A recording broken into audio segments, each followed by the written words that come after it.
From the NMSU Department of Journalism and Media Studies in collaboration with KRWG, this is the student-produced News 22, where news matters. Good evening, everyone. I'm Avery Four. And I'm Diego Gallegos. After decades of trying, New Mexico's downwinders are receiving compensation because of radiation exposure. The downwinders are people who lived downwind from the first atomic bomb test in 1945.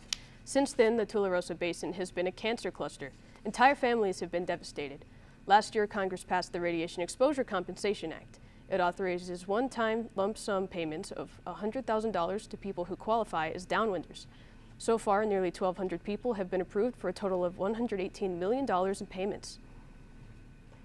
The Las Cruces Police Department has a 19-year-old man in custody. Police believe he's responsible for a shooting earlier this month in Las Cruces. Police say 19-year-old Titus Josiah McGall-Bolger met up with an 18-year-old to buy some disposable vapes that contain THC and nicotine. The sale went bad, and police say Bolger shot the 18-year-old.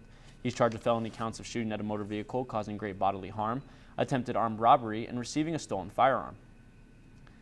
And a deadly road rage incident in Albuquerque is leading to arrest in West El Paso.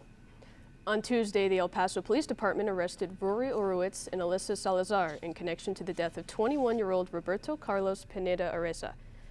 The shooting happened on Saturday in Albuquerque when Orowitz allegedly fired a gun that killed Areza, who was a bystander. Salazar is charged with tampering with evidence and harboring a fugitive. Police want to increase the charges against Orowitz to include an open count of murder.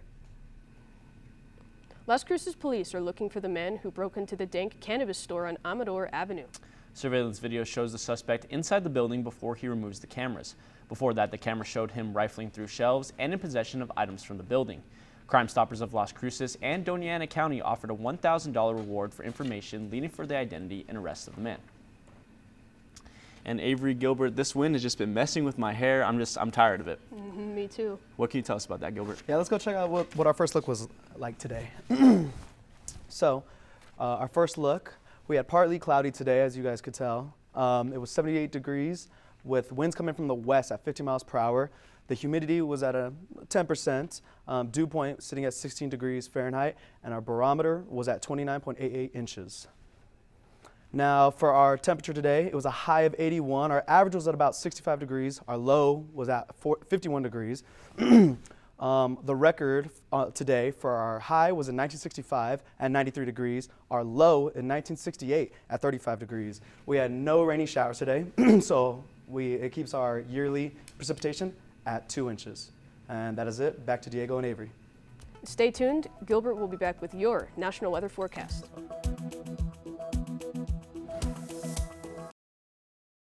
Welcome back to our sewing room for the 4700 series of Love of Quilting. These new episodes are packed with fresh skills and inspiring projects, from bold, large-scale patchwork to quick and satisfying small designs. Let's explore new and creative techniques like using a compensation plate for bulky seams, couching yarn to embellish, and even dyeing quilts with indigo. From piecing and quilting to our beloved viewer tips, stitch along with us on this season of Love of Quilting. Tuesday at 2:30 p.m. on KRWG-Public Media. Having aired in the U.S. and internationally for over 3 decades, Wailana Yoga helped pioneer the modern-day yoga movement. With her clear and authentic instruction set against spectacular scenic backdrops and uplifting music, Wailana makes yoga easily accessible and enjoyable for people of all backgrounds and experience levels. Sunday morning at 6:30 on KRWG Public Media. Welcome back. You're watching News 22 Thursday, where news matters. 6 people in Curry County are receiving post-exposure rabies vaccines after being exposed to a rabid dog. The 10-month-old dog was euthanized after displaying aggressive behavior and neurologic signs. It had not been vaccinated against rabies. It was the second dog in the state to do so in the past 10 months. Rabies is most often found in wildlife, but all mammals are susceptible. Vets say to keep your pets vaccinated because even if they're behind a fence, they can contract rabies from wildlife. And here on NMSU campus, a dynamic duo of a professor and a student used radio waves to learn about our home in space, the Milky Way galaxy. And they created a model to make it more easily understood. News 22's Ruby Mendoza has the story.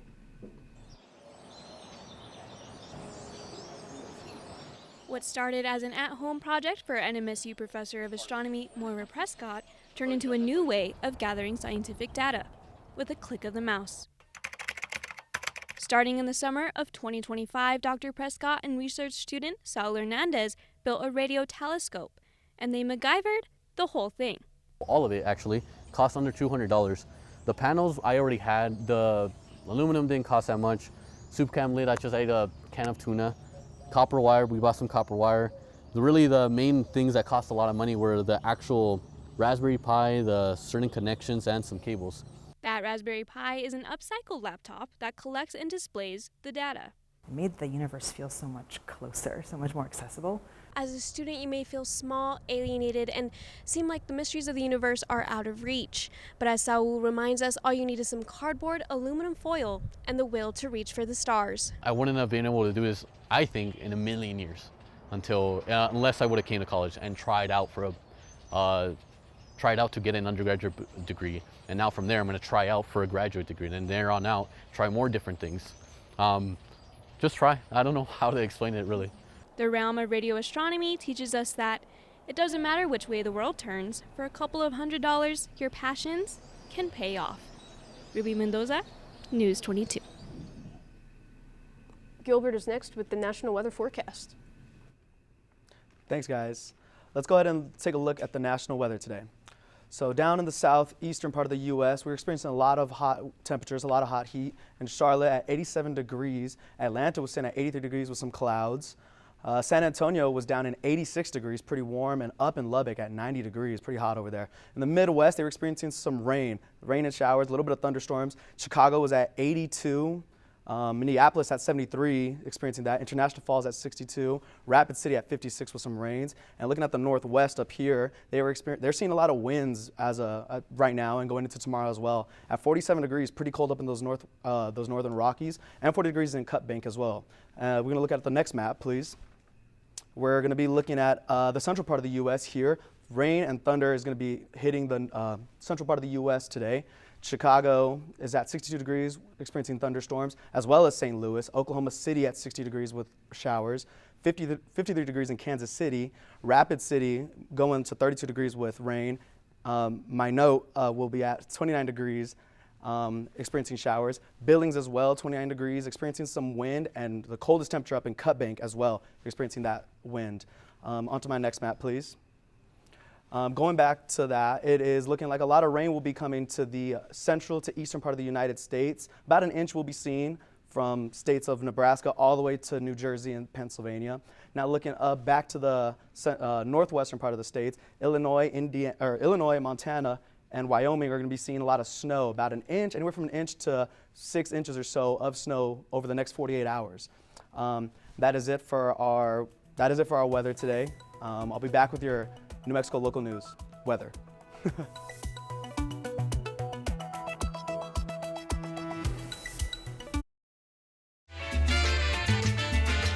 On this season of Patty's Mexican Table, we are in the Yucatan Peninsula. ¡Qué rico! I'm gonna take all the things I learned here and put them to use in my kitchen so that you can use them too. Friday at 2:30 p.m. on KRWG-Public Media. KRWG-TV's public file is available at 2915 McPhee Circle in Milton Hall, Room 117, on the campus of New Mexico State University. Regular business hours are from 8 a.m. to 12 p.m. and 1 to 5 p.m. weekdays. You can also view the file online at publicfiles.fcc.gov. The news comes at you so fast that sometimes you miss stories that impact you. Enter KRWG's Friday News Wrap. Explore exclusive content, in-depth news, deeper dives into stories, and so much more. Get it delivered to your email by subscribing free at krwg.org. KRWG Public Media, powered by you. Welcome back to News 22. Let's take a look at our local weather. Up in Farmington, we'll be seeing 63 degrees today. Santa Fe was at 58.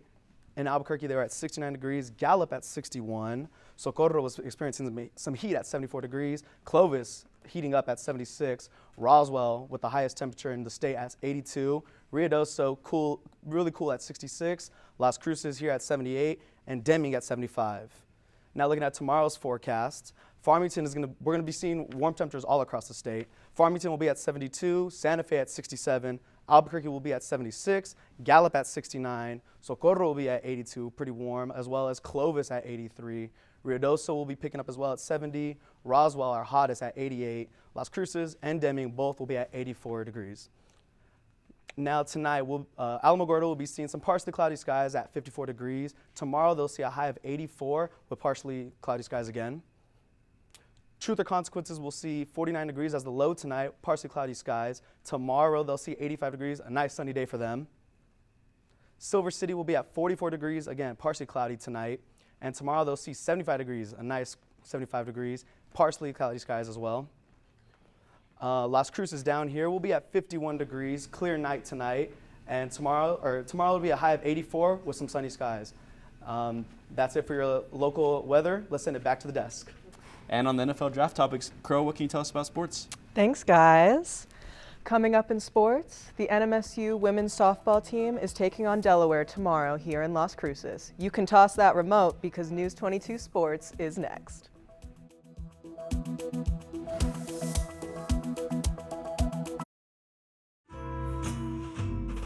In-depth conversations on arts and issues with Fresh Air, weekday mornings at 11 on KRWG-FM and streaming live on KRWG.org.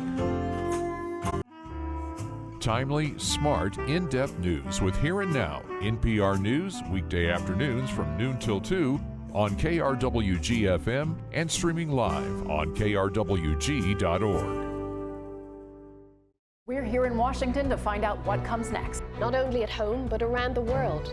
They're preparing for what might be coming. Our correspondents give you the full story. For a global perspective, join us on BBC World News America. Stories from across the country and world with Morning Edition from NPR News. Weekdays from 5 to 9 a.m. on KRWG-FM and streaming live on KRWG.org. This is KRWG-TV News 22 Sports. For the win! He got it! Welcome back. I'm Crow Miller, and let's talk sports. The Aggies pulled through an 10-9 win against Arizona State Wednesday night at the Phoenix Municipal Stadium, making this the second win of the season over a ranked opponent. The Aggies started strong, earning 4 runs within the first 2 innings. Arizona State brought a punch in the middle, securing multiple home runs, but NM State held the bottom line. It was a tense ending with a tied score that sent the game into extra innings. The tie was maintained until the 11th when the Aggies came through with a 2-run single, securing the NM State lead. Tomorrow at 6, New Mexico State will host the Delaware women's softball team for a weekend series. This is a big game for both teams as they're gunning for positions in the Conference USA standings in the final game of the 2026 season. The Aggies' last game was against UNM, where Aggies suffered a 10-6 defeat. This was especially crushing due to the 4 runs that State delivered in the first inning. The game will be streamed on ESPN+, and hopefully the lackluster results of last game will motivate our Aggies to bring a victory against Delaware tomorrow. Friday night is the second baseball game between Oregon Mountain and Centennial. Oregon Mountain's currently riding a 10-game winning streak, and with that taste of victory, it's sure to be an exciting watch. In their last game against Centennial on Tuesday, Oregon Mountain secured a 4-1 victory. Centennial still showed a good effort, with Tucker Harrison refusing to allow a single hit and 4 different players recording at least 1 hit for the team. With this win, Oregon Mountain's record has moved up to a 15-6, while Centennial's defeat leaves them with a 19-2. And that's all for sports tonight. Join us for more sports action next week. Still ahead on News 22, Gilbert will be back to take a look at your 5-day forecast.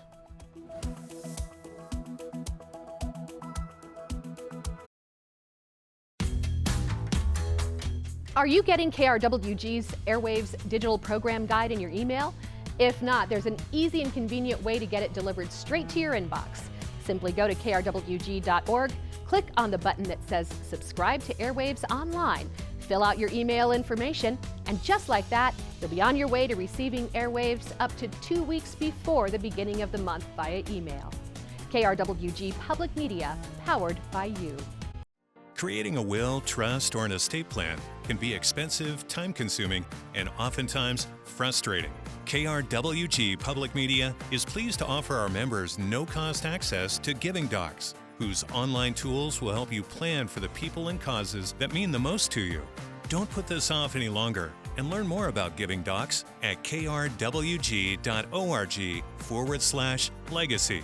KRWG Public Media, powered by you. Let's take a look at our top stories. After decades of trying, New Mexico's downwinders are receiving compensation because of radiation exposure. Las Cruces police have a 19-year-old man in custody. They believe he's responsible for a shooting earlier this month. And a professor and student at NMSU are using radio waves to learn about our home in space. And Gilbert, what can you tell us about that 5-day forecast? Yeah, it's going to be looking like pretty steady temperature for the next 5 days. The weather's going to be a little all over the place though. Tomorrow we're going to be seeing a high of 84 degrees, but a nice sunny day. Saturday will be 85 degrees, partly cloudy. Sunday also 85. We're going to see some winds.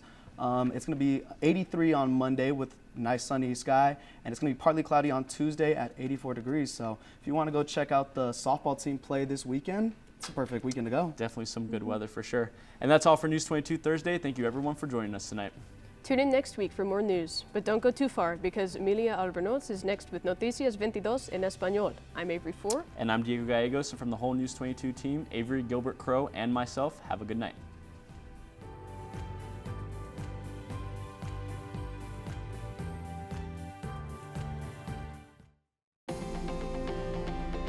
This news brief en español is brought to you by Noticias 22. La información más completa de Nuevo México, El Paso y la frontera. Noticias 22. Buenas tardes, les saluda Emilia Albornoz, hoy en Noticias 22. Después de décadas de espera, las personas expuestas a la radiación a sotavento en Nuevo México están recibiendo compensación. Se trata de las personas que vivían en la dirección hacia donde se desplazó la radiación tras la primera prueba de bomba atómica en 1945. Desde entonces, la cuenca de Tula Rosa ha sido identificada como una zona con alta incidencia de cáncer, afectando a numerosas familias. El año pasado, el Congreso aprobó la ley de la compensación por la exposición a radiación. La ley autoriza pagos únicos de $100,000 a las personas que clasifican para recibirlo. Hasta la fecha, casi 1,200 personas han sido aprobadas, sumando un aproximado de $120 millones en pagos. La policía de Las Cruces tiene bajo custodia a un joven de 19 años sospechoso de un tiroteo ocurrido a principios de este mes. Las autoridades identifican al sospechoso como Titus Josiah McGaw Bulger. Según la policía, Bulger se reunió con un joven de 18 años para comprar vapes desechables que contenían THC y nicotina. De acuerdo con investigadores, en la transacción hubo un desacuerdo entre los dos y Bulger disparó contra el joven de 18 años. El sospechoso enfrenta cargos por disparar contra un vehículo causando lesiones graves, por intento de robo a mano armada y posesión de un arma robada. Esto ha sido todo por mi parte la tarde de hoy. Nos vemos la próxima semana con más noticias en español y no olviden seguirnos en nuestras redes sociales, YouTube, Instagram y Facebook.